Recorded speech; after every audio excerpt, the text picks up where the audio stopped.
Man, what is happening, my YouTube family? Of course, it is your boy B New. I'm coming at you on this Saturday. And first and foremost, as always, I want to send out positive vibrations and blessings to anybody who could be listening. Now, with all that being said, we all know that the Los Angeles Lakers were in action on yesterday, taking part of their first matchup in the in-season tournament. And we'll talk about that tournament more as the season progresses and the tournament progresses, and we can all grasp our mind on how it really works. But it's real funny about the players. I won't say funny, but they want that extra $500,000, and even though they got millions of dollars, hell, I don't blame them. Hey, must be the money. But anyway, it was a great game on yesterday in which LeBron James and the Los Angeles Lakers, as we know by now, prevailed over the Phoenix Suns, who were without Devin Booker. But I don't want to hear any excuses because the Lakers are without plenty of players as well, and we're going to jump right into it. But there was a lot of key things that we want to point out with this game, and probably the first thing that we'll probably touch on is that, as you can see at the start of the game, the starting lineup was a little different. There was no Austin Reeves in the starting lineup. He had been relegated to the bench, and Cam Reddish was inserted in the starting lineup, who actually had a great game, and we're going to get all into that in just a moment as well. But with all that being said, if you've been watching this channel for a while, and if you've been watching even just this season, then you know I've not been too high on D'Angelo Russell. And ultimately, I think come January the 15th, when the Lakers are allowed to trade his contract, then ultimately they will do so, because when you look at D'Angelo Russell, he is still not capable of breaking down defenses like a athletic NBA point guard should be able to. He often, gets into the lane, turns the ball over. He just not very athletic. Is getting downhill and breaking down NBA defenses is just not really in his repertoire. I think he's a decent point guard, probably better in another team, but not a great fit for the Lakers because of the personnel and who the Lakers have and what their identity is. And speaking of identity, the Lakers have been getting more back into their identity, and that's more of a defensive ball club, and that's when they found their success. And of course, getting Anthony Davis back into the threshold on yesterday was very good for them, even though if you look at Anthony Davis' numbers, you might say he had a very pedestrian game. If you looked at the game, you could tell Anthony Davis was not himself. Made me wonder if he should even really been in the game, because you could tell he was hesitant on making any kind of athletic move at all, as far as running the floor, as far as jumping or anything like that. He just seemed hesitant to do so. He did have one good oop that LeBron James threw him, and he hung on the rim for a second before he landed, because he just doesn't want to re-injure himself. But if you look at his overall numbers, 18 points, 11 rebounds, 4 assists, not bad at all. Didn't seem like that. But the biggest thing that he brought to the table, where the biggest glaring difference was, as you saw the last game when the Lakers played the Houston Rockets, if you saw that, they had no rim protection. And when you have no rim protection at all, then teams are going to feast on you. Can't remember what the numbers were on the top of my head, but Houston feasted in the paint on the Lakers because they simply, no knock on Christian Woods. He's a great person to clean up alongside Anthony Davis, but as being your primary center, you don't really want him to be a primary rim protector, especially if you're going against a team such as the Houston Rockets, who have players who could easily break down defenses and get to the rim, something that D'Angelo Russell simply can't do, because when he gets to the rim, he's too small. He's going to get his shot blocked. He's going to turn it over. He can create for others, but he needs to do it from the perimeter. He's just not a particular point guard who's good at getting down into the paint. Austin Reeves, on the other hand, can break down defenses, can get in the paint, can finish at the rim, can draw contact, and can create for others.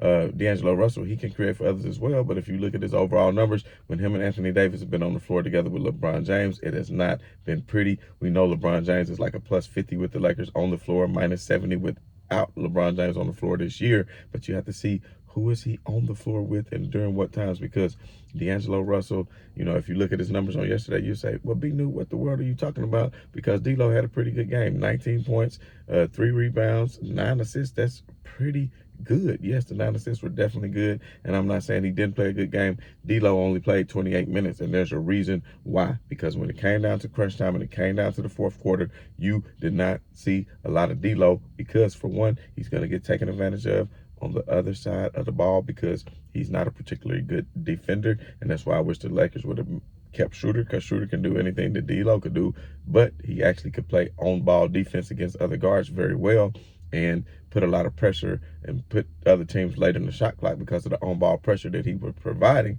And he played, on the glass. D'Lo can't really clean up the glass. I mean, that's not what you expect the point guard to do, but look at what Russell Westbrook does on the glass. You have to still go after loose balls, especially now in the NBA with so many three-point shots being taken. You get a lot of long rebounds that come out to the guards. So it all is a lot of 50-50 balls that you have to hustle for, and that's something that he's simply not doing. But back more to the game, as we saw, the Lakers were pretty much losing the game. And I kept saying as I watched the game from the first quarter, second quarter, third quarter, you would seem like the Lakers were losing by 25 or 30 points, but they was only losing by 8.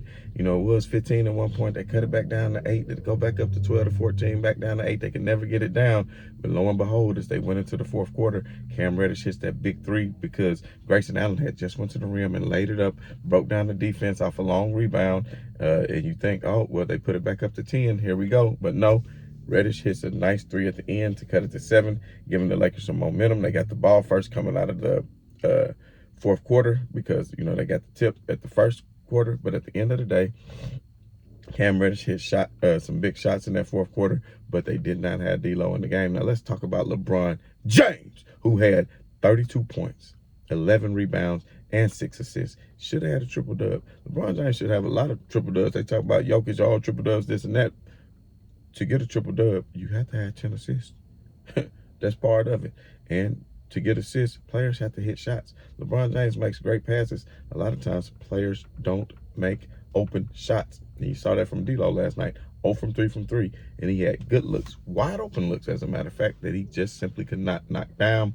But back to what I was saying about LeBron, 32 points, 11 rebounds, 6 assists, 11 out of 17 from the field. That's 65%. And lo and behold, 3 out of 4 from 3. So he was really cooking on last night. LeBron James, as cheap as he is, he wants that extra bread for that tournament. I'm telling you what, up until the last 3 that he missed, he was shooting 100% from 3. And I dare say was having a better game than Kevin Durant. Kevin Durant was doing a lot more of the heavy lifting. Bradley Beal was back from injury, but you could tell he just wasn't playing at the Bradley Beal level of what he's capable of. Bradley Beal is a phenomenal player. I would say Bradley Beal maybe looked 85%, 90% at the most last night. He did have a nice shot at the end of the half where he wanted to do the little Icky Woods, Deion Sanders, whatever you want to call it, because he hit a little shot to beat the buzzer at the end because he got Christian Woods caught in the switch and really thought he did something. But, it is what it is. One thing that I will say, when Lakers get caught on the switch, AD, come help. Come help. Too often times you just standing looking and you don't help on the switch. Now I know you got to protect the corner 3 because they could kick it out over to the wide open 3-point strategy. You got a long wingspan, so wait for a second. I understand you try to wait to the last minute to make sure they don't, but you got to use that length sometimes. And you knew Bradley Beal wasn't kicking that ball over. He had the mismatch that he wanted. And speaking of mismatches, the Lakers did a lot better job at hunting mismatches on yesterday. They hadn't been doing that. They did a lot better job of spacing the floor, playing pick and roll to the strength of the floor and getting their best players involved and clearing out and making more room for them. So props to Darvin Ham for doing that, because I don't know what he was doing in the Houston game and in the Orlando game on the road, because we know the Lakers previously hadn't won a road game all year. So now they're inching back closer to 500 with a record of 4-5. But anyway, LeBron James was a +2 from the floor, 75% from 3-point range. And then at the end of the day, trusted his teammate, Cam Reddish, yet again, trusted his teammate. Cam Reddish, 17 points, 3 rebounds, no assists, but 5 out of 10 from the floor. That's 50%. And really, the 5 shots that he hit was all 3. So 5 out of 8 from 3-point land. And he missed another 2 shots that were not 3-pointers, but he was the best plus minus out of the Lakers on the floor last night at +7. And then, of course, AD, even though I said he had the pedestrian-like numbers, AD was a -5. But shouts out to Austin Reeves, because like I was just saying, D'Lo didn't get that crunch time at the end of the game. D'Lo, he just, at the end of the game, he just doesn't have it. He can't break down defenses. He becomes a liability on the defensive end of the floor. Austin Reeves has got to do a better job on the defensive end too. He's been getting bullied early on in the season, so I don't know if he just needs to get his legs more up under him, hit the weight room a little bit more. But at the end of the day, shouts out to Austin Reeves for having a hell of a game in the fourth quarter. He hit some very timely shots that kept the Lakers in the game, and once they took the lead, kept them right there. And then LeBron James, everybody who keep trying to say LeBron James isn't playing clutch minutes last night, LeBron James went ham. Just like if you see the first game against the Suns, LeBron James outplayed Kevin Durant in the clutch. Last night, LeBron James outplayed Kevin Durant in the clutch. The other night, when they played the Clippers and beat the Clippers, it was LeBron James who outplayed Paul George, Kawhi Leonard in the clutch. And speaking about the Clippers, we're going to get into them in just a minute if I have a little bit of time. But, I'm just saying, LeBron James, the difference between this year and last year, when LeBron James was playing in the clutch last year, you can clearly see that foot was hurt and he was settling for a lot of jump shots and a lot of three-point shots that he missed. Whereas this year, he is actually getting to the rim, putting pressure on the rim, and either finishing at the rim or creating for others. That's something that he was not doing on yesterday. And then, got to give shouts out to Hachimura. We know he's been injured, missed the past 4 games with the eye contusion that turned into a concussion protocol, but Hachimura played well down the stretch. He hit a timely 3. He also got the dunk in transition with the Euro step, man, looking good. I don't know why Hachimura isn't getting more minutes. I would hope that he would continue to get more minutes, which I'm pretty sure that he will, but it's just the way that the season started off with the injury and everything else. But Hachimura, he made some great defensive plays on yesterday as well, so got a lot of faith in Hachimura to continue to play good. He was 1 out of 3 from 3 yesterday. He did have a timely 3, only 7 points, but Hachimura was a +6 on the floor. And I said Reddish was the highest at a +7 on the floor, but actually it was Christian Wood who played decent. And during that stretch when there was no Anthony Davis in and the Lakers played with the lineup that I just talked about of Christian Wood, Cam Reddish, Taurean Prince, LeBron James, and Austin Reeves, they were excellent, and that's what really put them over the top and allowed them to win this game. And if you look at it, Christian Woods, he was a +8, but he was 1 out of 2 from 3. And you got to think about it like this. Out of all the three-point shots, the Lakers shot 44% from 3 last night. It's not often that the Lakers have been out shooting their opponent from three-point land. They did on yesterday, 44% to 40. The Suns, 15 out of 37 from 3, shot 37 threes. The Lakers still being true to their identity, only shot 27, but at least they made 12 of them at 44%. Cam made 5 of them. LeBron made 3 of them. Austin made 1 of them. Woods made 1 of them. Hachimura, I think, made 1 of them. And that's what you got to have. And LeBron James, it always helps when he can get hot from three-point land, which he did on yesterday. Now, the Lakers really need to improve on the rebounding. I think Anthony Davis, I was upset with him on yesterday for not cleaning up the glass, but I still will, give him the benefit of the doubt because he's still nursing that hip injury that he just wasn't at him full self. But as he gets back to who he needs to be, the Lakers definitely need to clean up the glass better than what they're doing, because if you look at offensive rebounds, they were out rebounded on the offensive end 17-9. And if you get if you get beat on the offensive glass 17-9, then that's 8 more opportunities that the opponent is getting more than you. Luckily, the Lakers made up for it by forcing turnovers and creating extra possessions, because ultimately, if you look at the field goals, the Lakers had 84 shot attempts to their 94 shot attempts. So they got 10 more extra shots, man. And that's amazing that the Lakers still won, but the Lakers shot 50% from the field compared to their 45, and ultimately that's what really won them the game. Of course, points off turnovers, the Lakers 15-9, which was good. But I'm telling you, all these haters the other day talking about LeBron James, he had something to say at the end, at the interview when he was talking. He said, for all y'all aficionados who think you know everything about basketball, LeBron James hear the noise. He's not like AD who don't watch it. He listened to it. He don't care. He's unbothered by it. But like he told y'all said he made the wrong play the other day, but he kept trusting in his teammate and he building that confidence. So now, early in the season, you keep giving Cam Reddish that confidence. Now he can start to become a good spot-up shooter. Think about it.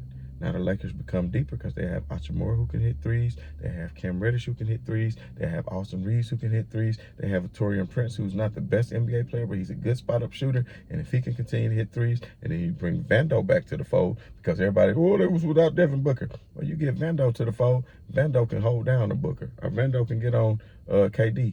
I would like to see LeBron guard KD more so at the end of the game instead of giving that responsibility to Reddish just with the last minute. You know what I'm saying? Make it fun. I think LeBron could have did a decent job. I know he don't want to defend him the whole game because he has to conserve his energy for how much he carries him on the offensive side of the game. But got a whole lot more to talk about. Lakers, I think, I think they got Memphis next up, if I'm not mistaken. That'll way Memphis is playing right now, I'm pretty sure that'll bring the Lakers back to 5-5, which is a lot better start through 10 than last year, because last year they was 2-10, I want to say, through 12 games. So, you know, the Lakers going to keep on pushing, man, and they only going to get better. Gabe Vincent was still out.